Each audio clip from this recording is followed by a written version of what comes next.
Nous allons demander au chanteur du triomphe de nous entonner le chant Écoutez l'appel du berger.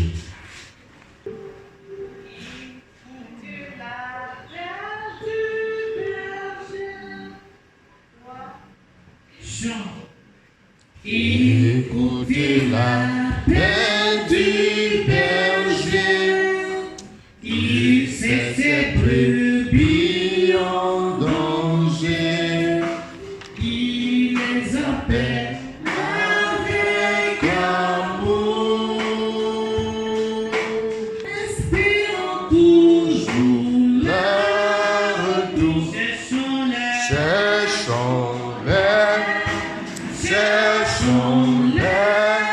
Savons-nous le prix d'une âme?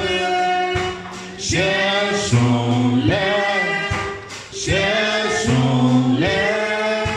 le bon berger les réclame. Mourant de froid, de soif, de faim, les brebis appellent en vain. Jésus nous veut pour les sauver. Qui va l'aider à les trouver? Cherchons-les,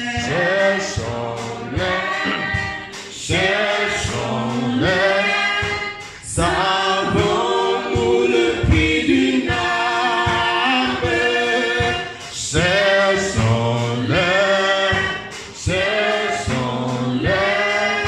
le bon berger les réclame. Ne peut-il pas compter sur nous? Ne voulons-nous pas aller tout dire à tous ceux qui sont perdus que nous les voulons pour Jésus? Cherchons-les,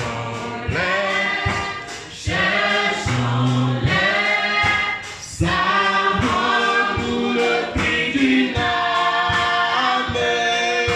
Cherchons-les, le bon berger les réclame. Seigneur, nous bénissons ton nom. Nous te rendons grâce parce que tu nous as à nouveau renouvelés avec ce jour. Nous te bénissons pour la vie que tu nous donnes et nous te célébrons pour l'opportunité une fois de plus de pouvoir écouter ta parole bénie. Nous savons qu'elle est seule capable, Seigneur, ô notre Dieu, de sauver l'âme d'un homme. Et nous prions que pendant que nous l'écoutons, que, Seigneur, la grâce de comprendre la parole du royaume nous soit donnée et que, Seigneur, nous soyons entre tes mains des instruments pour être des gagneurs d'âme. Que la gloire et l'honneur te reviennent. Au nom de Christ Jésus. Amen. Bien-aimés, nous voulons ce matin à nouveau continuer avec ce message que je crois important pour nous en tant que des disciples du Seigneur Jésus sur le besoin de gagner les âmes. Besoin d'être un gagneur d'âmes.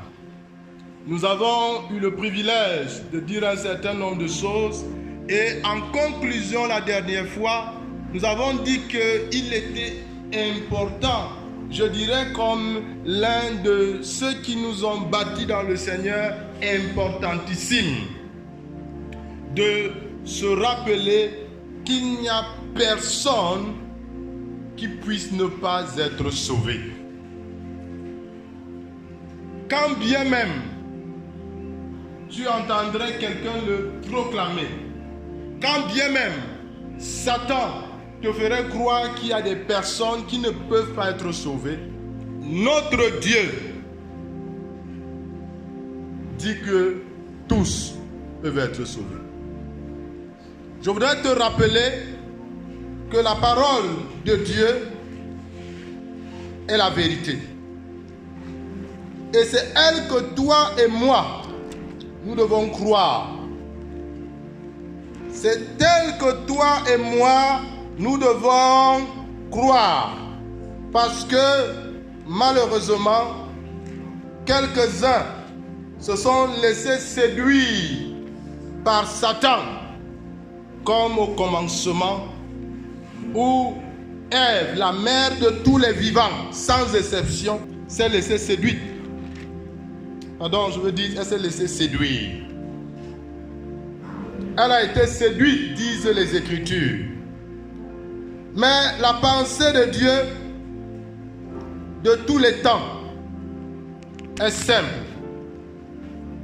Et elle est exprimée dans le livre de 1 Timothée au chapitre 2, les versets 3 et 4. 1 Timothée chapitre 2, les versets 3 et 4.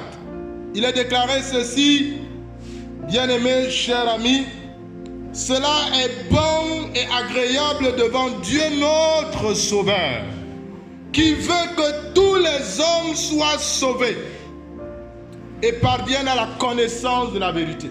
Alors, non seulement Dieu le veut, et Dieu trouve cela bon, mais encore plus agréable. Mais la parole va plus loin. Elle déclare: Dieu veut que tous les hommes soient sauvés. Alléluia. Est-ce qu'on a fait un homme? Il est sauvable. Est-ce que tu as affaire à un homme avec grand H? Parce que, vous savez, demain va se célébrer la fête des revendications. Je sais que d'aucuns, en l'entendant, vont me jeter des pierres. Puisque demain, on va célébrer les droits des femmes. Si on parle de célébration des droits, cela vaut bien de dire qu'il y a des revendications. Mais ce n'est pas le sujet que nous aborderons ce matin, de peur qu'on ne me traite d'être misogyne. Mon sujet reste le même que celui que nous avons débuté il y a quelque temps. Je vais insister sur le fait que, bien aimé, tous les hommes sont susceptibles d'être sauvés. Et un gagnant d'âme doit avoir cela en lui. Sinon, il serait comme quelqu'un qui se dit: je vais le faire pour que je n'ai pas à être coupable devant Dieu.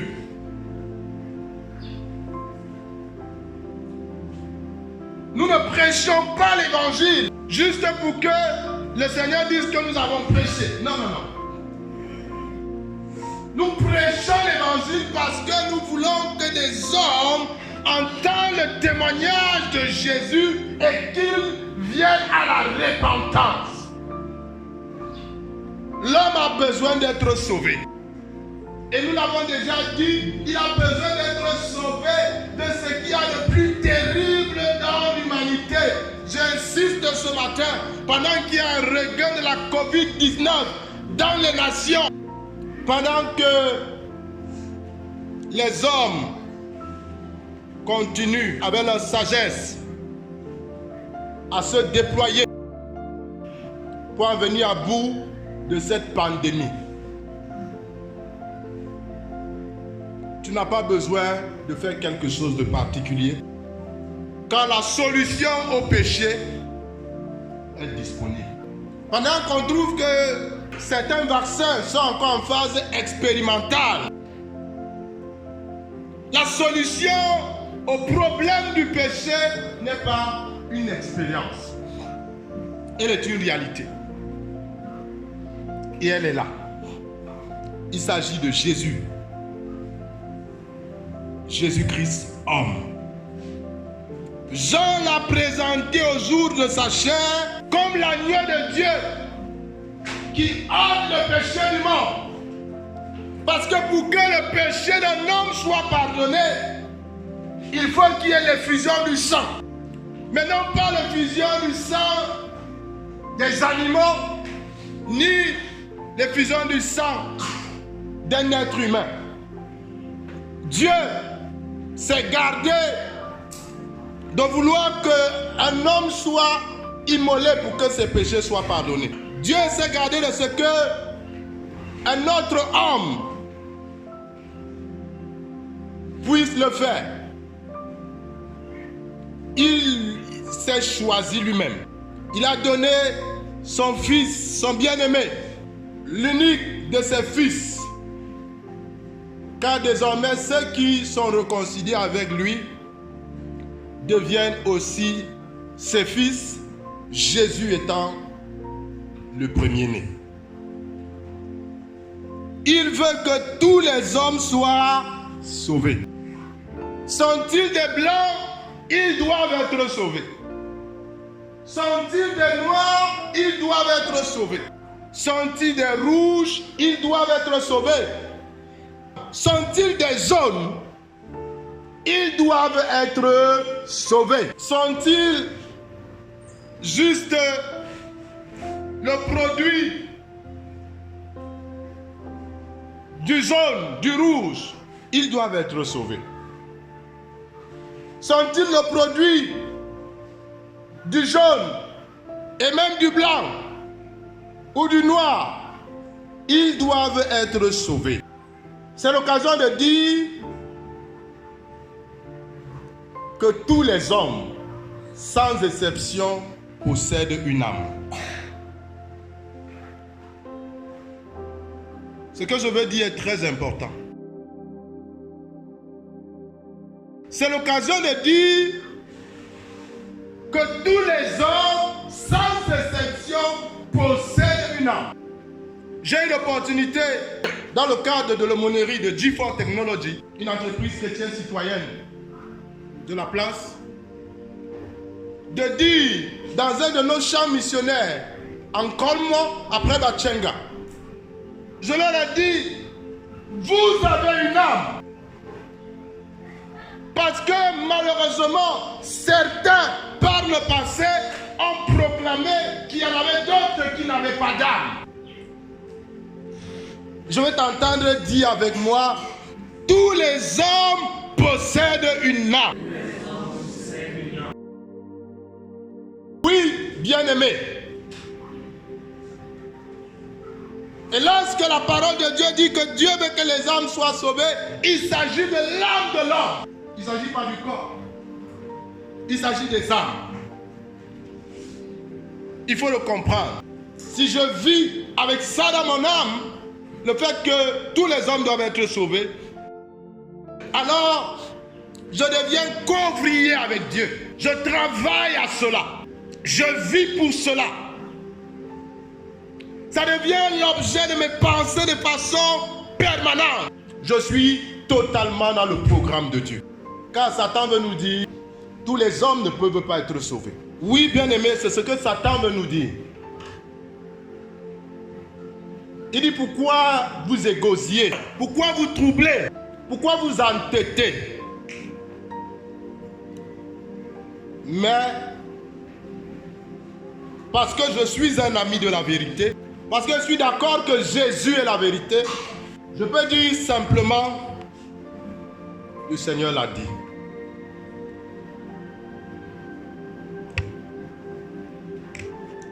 Et si le Seigneur l'a dit, c'est suffisant, bien-aimé. N'oublie pas que la situation de l'homme à ce jour, c'est parce qu'on a mis en doute au commencement la parole de Dieu. Et c'est l'une des choses que Satan continue de faire aujourd'hui. Amener le doute dans le cœur des hommes au sujet de la parole de Dieu. Il veut que tous les hommes soient sauvés. Cela doit être ma préoccupation. Chaque jour. Et si Dieu veut que les hommes soient sauvés, cela suppose que quand on rencontre un homme qui est sauvé, ça se sait. Ce n'est pas une vue de l'esprit. Ce n'est pas une utopie. Les sauver, lorsqu'on est en face d'eux, On ne l'ignore pas. Lorsque vous écoutez certaines réflexions, vous comprenez que vous n'avez pas affaire à des sauvés. Puisque les gens disent qu'il y a de nombreuses religions. Que voulez-vous dire? Que les autres ont tort dans tout ce qui existe. Il y a ce qui est vrai, il y a ce qui est faux. Il n'y a rien que Dieu fait dans ce monde sans son contraire. Parce qu'il y a le Christ, il y a l'antéchrist. Parce qu'il y a le mâle, il y a la femelle. Parce qu'il y a ce qui est pur, il y a ce qui est impur. Parce qu'il y a ce qui est saint, il y a ce qui est souillé. Il n'y a rien qui existe sans son contraire. Satan a trompé l'homme. Et il ne veut pas que ce dernier écoute pour se rendre compte qu'il faut qu'il revienne à Dieu. Il donne simplement de comprendre. Avance dans tes voies. Si on finish, c'est la bonne, tant mieux. Si c'est la mauvaise, tant mieux. D'ailleurs, il reste à prouver que Dieu existe. Vous savez, il y a Nietzsche qui l'a si bien proclamé. Il y a même bien plus qui ont écrit. Et ils pensaient que quand ils le faisaient, ils étaient les premiers à le dire. Ils ne savaient pas que dans la parole de Dieu, il est déjà déclaré que l'insensé dit que Dieu n'existe pas. Je l'ai dit dans un autre message. Le fou, le stupide dit que Dieu n'existe pas. Considère le besoin de l'homme. Il y a des organisations qui travaillent pour réduire la pauvreté. D'autres travaillent pour réduire la famille. D'autres travaillent pour que chacun ait un logement décent. D'autres travaillent pour que véritablement les gens vivent épanouis. Mais je vais te dire aujourd'hui, j'ai ressenti une parole hier dans mon cœur. La plus grande industrie qui va exister, qui continuera à exister jusqu'à ce que Jésus revienne, c'est l'industrie de l'évangile. C'est l'industrie de la prédication de l'évangile authentique. S'il y a un domaine dans lequel il faut le plus investir, c'est dans l'évangile. Les hommes ont besoin d'être sauvés de leurs péchés. Il faut que des gens y travaillent, de jour comme de nuit. Qu'il y ait de nombreuses personnes encore qui s'investissent avec pour seul souci, il faut que cet homme soit sauvé. Alléluia. Alléluia. Mais il y a une caractéristique importante que doit avoir celui-là qui répond à l'appel de Dieu, qui retentit peut-être dans son cœur maintenant. Qui est digne de prêcher l'évangile? Qui est digne de prêcher l'évangile? Parce qu'il faut que je te le dise, il y en a qui sont indignes de prêcher l'évangile. Celui qui est digne de prêcher l'évangile, on va voir un exemple avec non pas le premier des apôtres, mais celui qui a eu la grâce parmi les apôtres, que le Seigneur le désigne comme le leader. Le Seigneur a dit, parmi tes frères, tu seras le conducteur. Il s'agit de Pierre. Peut-être pour que tu te sentes à l'aise dans le vocabulaire que tu utilises souvent, Saint-Pierre. Pierre est ce modèle que plusieurs ont choisi de se greffer à sa personne. Ils se sont greffés à sa personne et ils disent être sa continuité. Je veux dire à toutes ces personnes qui se sont greffées à Saint-Pierre, ce n'est pas mauvais de vous dire, il est notre modèle et nous voulons être le prolongement de l'œuvre que Jésus a accomplie par lui. Écoute attentivement. Dans le livre de Luc, au chapitre 5, je lirai les versets 8 jusqu'au verset 10. Luc chapitre 5, le verset 8 jusqu'au verset 10, il est dit: quand il vit cela, Simon-Pierre tomba aux genoux de Jésus et dit: Seigneur, retire-toi de moi, parce que je suis un homme pécheur. La parole de Dieu dit: car l'épouvante l'avait saisi, lui et tous ceux qui étaient avec lui, à cause de la pêche qu'ils avaient faite. Il en était de même de Jacques et de Jean, fils de Zébédée, les associés de Simon.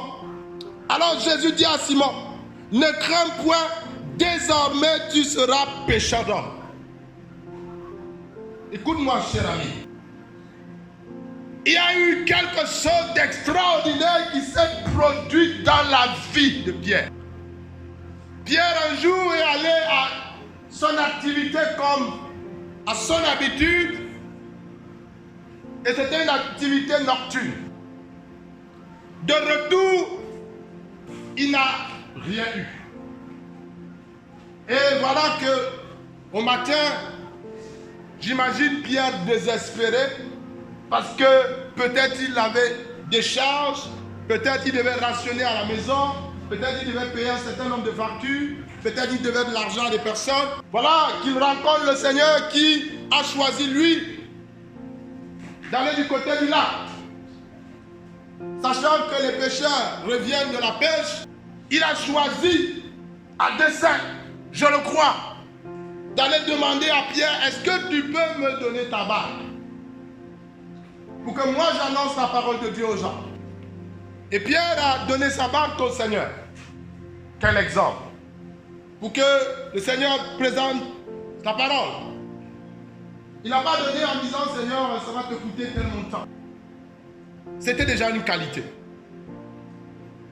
Et quand le Seigneur a fini d'annoncer la parole, à un moment donné, il s'est tourné vers Pierre, qui n'a pas donné sa barque et est parti.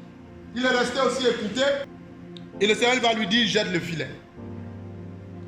Et Pierre a pêché du poisson comme il n'en avait jamais pêché de toute sa vie. Je suis certain que si Pierre avait déjà pêché autant de poissons, ça n'aurait pas eu d'effet sur lui. Mais Pierre n'avait jamais pêché autant de poissons. De sa vie de pêcheur, il n'avait jamais vu cela. Des histoires de pêcheurs qui étaient racontées, il n'avait jamais entendu cela.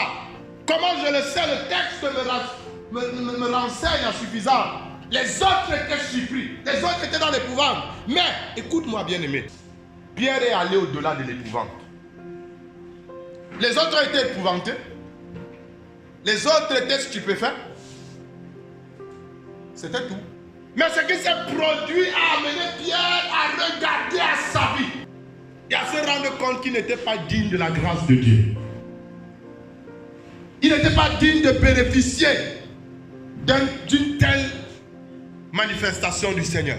Il a vu en l'approche de Dieu sa nature véritable. Il était un homme pécheur.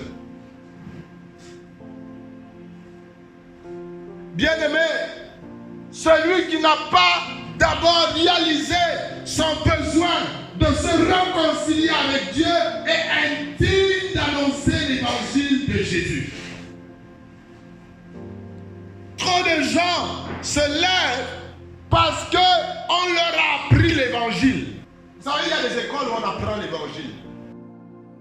On les forme au grec, on les forme à l'araméen, on les forme à l'hébreu. Donc on les appelle des facultés de théologie, d'autres des instituts théologiques, d'autres des séminaires, des écoles bibliques. Nous n'avons rien contre tout cela. Se former est une chose importante. Mais on ne forme pas le cœur d'un homme. On peut former sa tête, mais pas son cœur. L'évangile, ce n'est pas une histoire de la tête, mais c'est une histoire du cœur. Oui, cher ami, l'évangile, ce n'est pas une histoire de la tête, mais c'est une histoire du cœur de l'homme. Parce que l'évangile ne vient pas parler à la tête d'un homme. L'évangile vient toucher le cœur d'un homme. Celui donc qui veut être un gagnant d'âme, c'est celui que Jésus a d'abord gagné. Pierre a été gagné par Jésus. Il est tombé devant le Seigneur. Il a reconnu son besoin d'être réconcilié avec Dieu. Et le Seigneur pouvait lui dire maintenant, je peux maintenant t'utiliser pour gagner les autres. Quelqu'un va se dire, mais comment tu le sais? L'apôtre Paul a vécu également sa propre expérience.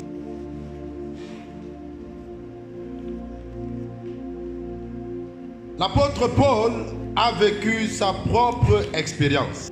Dans Actes des Apôtres, au chapitre 9,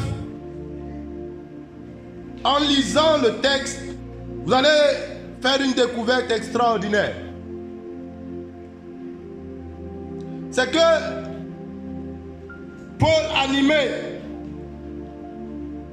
d'une grande colère, et la Bible d'ailleurs dit respirant le maître contre les disciples du Seigneur,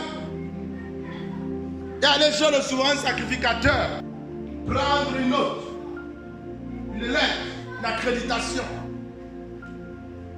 pour combattre ceux qui parlent de Jésus. Ce n'est pas nouveau, bien-aimé. Il y a beaucoup de choses qui sont faites. C'est juste pour museler ceux qui parlent du Seigneur Jésus. Donc tous ceux qui le font, nous voulons vous rassurer, ce n'est pas nouveau ce que vous faites. C'est pourquoi nous sommes d'accord avec l'Ecclésiaste quand il dit qu'il n'y a rien de nouveau sous le soleil. Plusieurs l'ont fait et plusieurs le feront. Mais ce qui est certain, la parole de Jésus sera prêchée. Alors, Pierre a donc eu une rencontre avec le Seigneur Jésus. Et quand il a eu la rencontre avec le Seigneur Jésus, le Seigneur Jésus a pu lui donner désormais une mission. Le Seigneur dit, c'est un instrument que j'ai choisi, au verset 15, pour porter mon nom devant les nations, devant les rois et devant les fils d'Israël. Donc on ne se lève pas, on décide de soi-même. Sans être une personne qui a d'abord une rencontre avec Jésus. On ne peut pas soi-même ne pas être sauvé. Et on veut être entre les mains de Dieu un instrument qui parle du salut. C'est terrible. Parce que on a beaucoup de prêtres. Il y en a beaucoup de pasteurs. On a beaucoup d'apôtres. On a beaucoup d'évêques. On a beaucoup de cardinaux. On a beaucoup d'archevêques. On a beaucoup d'évangélistes. Beaucoup de docteurs. Beaucoup d'anciens. Beaucoup de diacres. On en a tellement. Je ne connais même pas tous les noms. Qui n'ont jamais fait l'expérience du salut de leur propre âme. Ils sont des fonctionnaires de l'Église. Je vais vous en donner un exemple. Il y a quelques années dans ce pays, le Cameroun, l'Église évangélique du Cameroun a découvert que plusieurs pasteurs, en son sein, avaient réussi le concours pour aller à leur faculté de théologie avec des faux diplômes de bac. Parce que le minimum dans cette communauté pour penser être pasteur, c'est d'avoir un baccalauréat.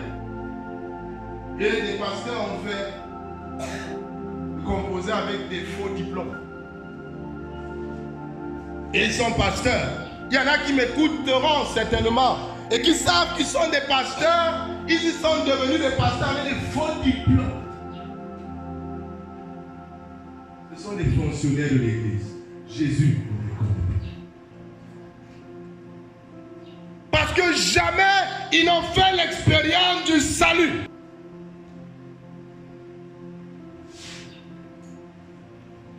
J'ai eu la grâce il y a quelques années de parler avec un séminariste, et je lui ai demandé de me parler de son expérience avec Jésus. Il m'a demandé, mais c'est quelle question ça?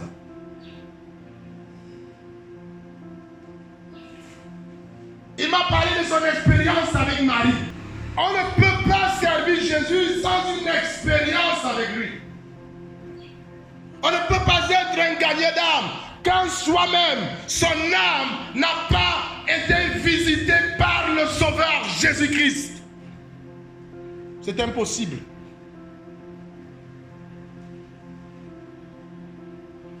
Tout ce que tu l'es pour toi-même. Et pour ceux qui ont fait de toi ce que tu es. Tu es un prêtre pour toi-même. Un pasteur pour toi-même. Un cardinal pour toi-même. Un évêque pour toi-même. Un docteur et tous les noms qu'il y a aujourd'hui, c'est pour toi-même. Parce qu'un gagnant d'âme, son âme à lui-même doit être sauvée. Et ce n'est pas de la prétention. Oh que non. Parce que celui qui est sauvé, il est identifiable.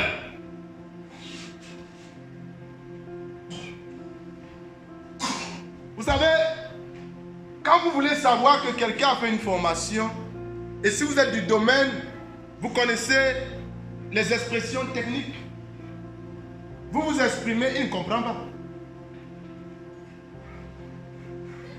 Et ça vous suffit de comprendre que celui-ci, il raconte des histoires. Quand quelqu'un n'a pas fait la théologie, ça ne s'ignore pas. Il suffit qu'on donne une petite expression en hébreu, en grec, il est perdu. Il ne connaît pas. Donc si quelqu'un n'est pas sauvé, il ne peut pas connaître les cordes du salut.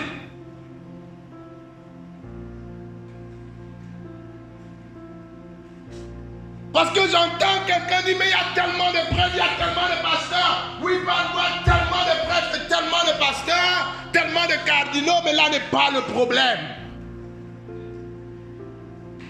Si leurs âmes ne sont pas sauvées, Jésus ne les utilisera jamais pour pouvoir sauver les autres. Parce que c'est Jésus qui sélectionne.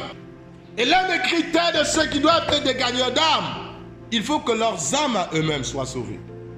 C'est pourquoi l'apôtre Paul, lorsqu'il parle aux Romains, il dit que toi qui dis de ne pas voler, toi-même tu déroges. Celui qui n'a pas le salut de son âme, qui n'en a pas l'assurance, il ne peut pas prêcher l'assurance du salut aux autres. J'ai prié pour une dame, il y a une dizaine d'années aujourd'hui, à Bastos. Épouse d'un ambassadeur. Et elle m'a dit, je suis de telle communauté dont je vais taire le nom. Et j'ai déjà parlé de cela à mon pasteur. Et il a dit qu'il est dépassé. Et j'ai dit oui, ça peut dépasser le pasteur. Cela est possible. Ça pourrait se faire que le pasteur n'a pas encore eu une expérience dans ce domaine, il ne pourra pas vous être utile. Mais ce qui m'a brisé, c'est quand elle m'a dit, il m'a donné le numéro des marabouts. Pensez-vous qu'un pasteur qui est sauvé va chez les marabouts? C'est connu aujourd'hui qu'on a plusieurs qui se disent du royaume de Dieu, qui vont aller pour être là dans des pratiques dont je ne voudrais même pas faire mention. On sait que beaucoup d'entre eux, ils ont les parfums. Ils ont les savons. La sœur Lise, que certains d'entre vous connaissent, est allée un jour faire un tour à la briqueterie. Quelle ne fut pas sa surprise? On lui a montré les parfums qui font en sorte que les gens viennent beaucoup à l'église. Et on lui a dit, les pasteurs viennent acheter ça. Les prêtres viennent acheter ça.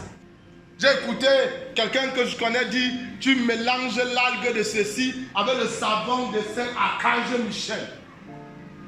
Ce sont des gens qui ne sont pas sauvés et ne connaissent que les pratiques occultes. Moi je dis à un de mes oncles, qui exorcise. Je suis arrivé un jour chez lui, il m'a dit, quand je suis arrivé, on a dit, toi c'est qui? J'ai dit que je suis tel. C'est mon père qui est là-bas à l'intérieur, je veux le voir. On a dit, pour entrer, tu enlèves les chaussures. J'ai dit, quitte-moi. Ça ne va pas.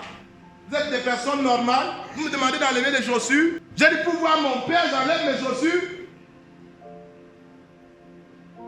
Quand j'ai commencé à élever la voix, il a dit qui est là dehors. On a dit que c'est, il dit qu'il est tel. Il a dit pardon, laissez-le qu'il a. Quand je suis entré, je me suis assis face à lui. Et je lui ai dit, oncle, où est la Bible? Il y avait un tas de livres, il me dit que c'est quelque part là-bas. Je lui dis, tu n'as pas honte? Regarde ce monde que tu rassembles, pourquoi tu ne peux pas leur prêcher la vérité? Il a commencé à me raconter, quand je te vois, je vois le Saint-Esprit qui tourne. J'ai dit que ça sont des histoires. Tu as besoin toi-même d'être sauvé. Tu es un adultère et un impudique. Ça n'a pas mis long. Il était maintenant recherché parce que il avait arnaqué les gens. Comment est-ce possible que vous croyez que quelqu'un qui lui-même n'est pas sauvé, Jésus va l'utiliser pour sauver les gens? Ce n'est pas possible.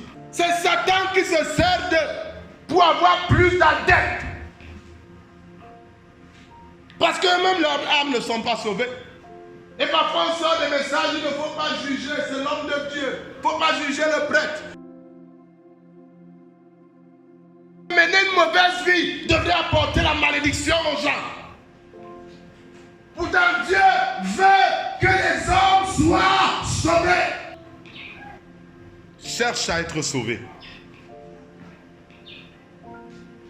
Tu es un prêtre. Tu es un cardinal. Tu es un pasteur. Tu es même le pape si c'est possible. Mais sache que Jésus ne se servira pas de toi si ta propre âme n'est pas sauvée. Et pour que ton âme soit sauvée, que tu deviens susceptible d'être un gagnant d'âme, il faut que tu aies une rencontre réelle avec Jésus. Et il faut que tu réalises dans cette rencontre que tu as besoin d'être sauvé. Ce n'est pas une histoire de passer le temps à dire je suis un pécheur. Tu ne dis rien de nouveau. Ça devient la récitation et les gens sont fiers de l'être. Les gens disent que j'étais pauvre. L'autre a même chanté qu'on s'est moqué de lui à cause d'une ampoule. Quand c'est pour les choses de la vie, les gens veulent que la vie change. Mais quand ils arrivent dans les choses du royaume de notre Père, ils veulent penser qu'ils vont entrer dans le royaume de Dieu étant sale. Ce ne sera pas possible. Je vais chuter par là aujourd'hui. Sachez que rien de souillé n'entrera dans le royaume de Jésus. Sachez que rien d'impur n'y entrera. Il y a une discussion aujourd'hui sur les réseaux sociaux parce que quelqu'un a insulté l'église d'Afrique, particulièrement celle du Nigeria, parce qu'ils sont homosexuels et que l'église d'Afrique, celle du Nigeria, s'est prononcée pour dire nous sommes contre l'homosexualité. Ce n'est pas seulement nous qui sommes contre. Ils n'ont pas Dieu, parce que s'ils servaient le Dieu de la Bible, ils sauront que ce Dieu est contre l'homosexualité. Et qui dit que les homosexuels auront leur part dans le temps ardent de feu. Il faut que les homosexuels sachent qu'ils doivent changer. Dieu les aime, mais s'ils restent dans cette condition, ils ne seront pas sauvés. Les transsexuels, les transgenres, ils doivent le savoir. Il y a tellement de choses aujourd'hui où le péché continue d'être célébré. Et on veut museler la voix de ceux qui parlent de la part de Dieu. Mais le message de Christ sera prêché. Je voudrais te donner l'opportunité ce matin, ce jour, alors que tu as écouté la parole de Dieu, et tu veux être un potentiel instrument entre les mains de Dieu, que tu cries Seigneur, sauve mon âme. Car mon âme elle-même, elle est en flamme. Mon âme elle-même a besoin d'être sauvée. C'est aussi un besoin pour moi. Je veux te laisser parler au Seigneur. Tu as 1 minute pour cela. Les hommes qu'on sait travaillant à prêcher l'évangile, Seigneur, les prêtres. Seigneur, les curés, les abbés. Seigneur, les apôtres, les évangélistes, les prophètes, les pasteurs, les docteurs, les cardinaux, les papes, différents dignitaires religieux, les anciens et tous ceux qui, Seigneur, travaillent à prêcher l'évangile. Nous avons réalisé que la plupart d'entre nous sommes indignes parce que nos âmes même d'ailleurs ne sont pas sauvées. Nous avons vu dans l'expérience de Pierre que son âme a été sauvée avant que tu aies fait de lui un gagnant d'âme. Nous avons vu dans l'expérience de Saint Paul que son âme a été gagnée avant que tu aies fait de lui un gagnant d'âme. Nous disons que pendant que Seigneur, ils sont confrontés à ta vérité, la lumière que tu es, laisse que Seigneur, ô notre Dieu, elle brille dans leur cœur et qu'ils se voient tels que toi tu les vois. Que comme Pierre et Paul, Seigneur, ils succombent au-devant de toi. Qu'ils reconnaissent leur misère et leur besoin d'être sauvés. Car sans cela, tu ne peux les utiliser. Merci de sauver. Merci de sauver, Seigneur. Merci de sauver, Seigneur. Merci de sauver, ô notre Dieu. De soit la gloire. Parce que, Seigneur, je crois qu'il y a de la joie au ciel pour une seule âme qui se répand. Merci pour une âme qui se répand ce jour et qui, Seigneur, notre Dieu, devient un potentiel instrument entre tes mains pour gagner les âmes des autres. Reçois la gloire au nom de Christ Jésus. Amen.